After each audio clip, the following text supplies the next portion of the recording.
in this exercise, what you can feel is when you inhale, you'll feel your pelvic floor distend and widen and flatten out.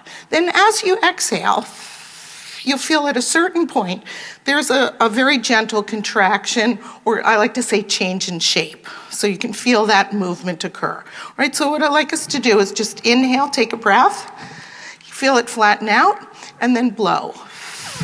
Keep going, and you'll feel at a certain point something moves. Now, I think that feeling of, oh my God, something's moving, is also something that's misinterpreted in when we're talking about support. We're thinking like, oh my God, something moved, I lost my support. But actually that movement occurs because the body is adjusting to, I want to say, a new size full. We're at continual full. We're at inhale, we're full. We're not dealing with huge quantities of air. But what's important with the breath is that the air have an acoustical speed, and that it's a function. I like to think of the breath as a function of resonance and pitch rather than creating and maintaining space. So when we inhale, you'll feel we're full at this size. As we're exhaling, the body's adjusting. We're full at this size, full, full, full, full. Inhale, we're full again. It's not like we fill up, empty out. So what I'd like you to observe in your own body is at what point in your exhale does that muscle start to move?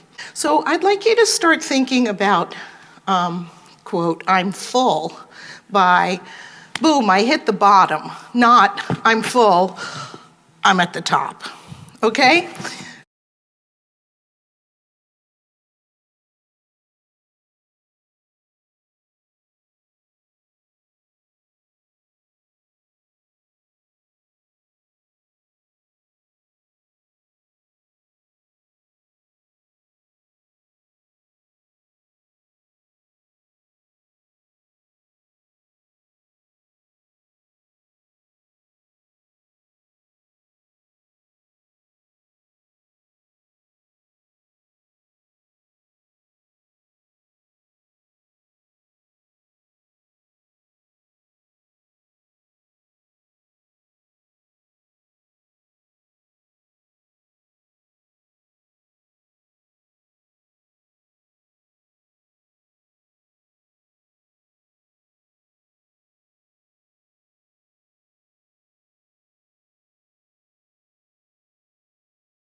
So take a breath again, inhale, feel it flatten out, and then exhale. When you feel that move, just raise your hand. Okay? Good. And inhale again, take a breath. You'll feel it just flatten out and blow.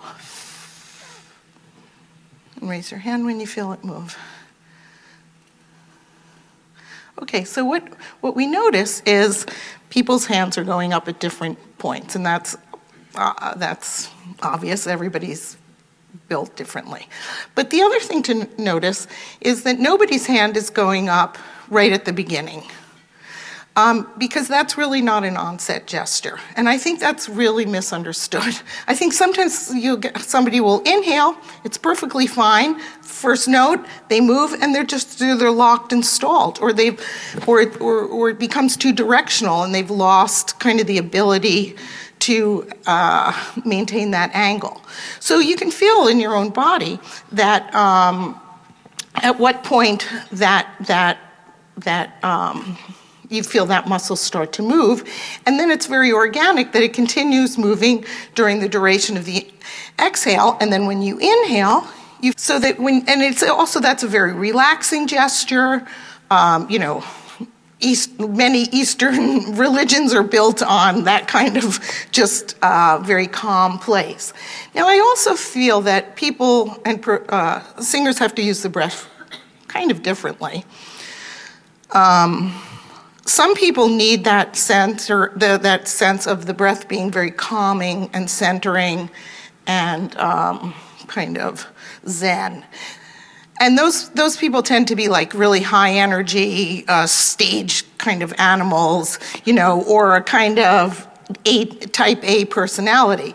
Then you have other people who are maybe, it depends on the voice, but maybe less in their body. Sometimes they need a very different kind of feeling of a different kind of activity in the breath. So I don't think it's so black and white, but it's fun to experiment with both. But you can feel in your own body at what point does that muscle move. If you twist just very slightly to the side, you can do the same thing, and you'll feel a kind of lateral expansion. So inhale. Yeah, and when we're inhaling, I'd like you to think about using your nose and your mouth so that you can have your mouth open a little bit and a feeling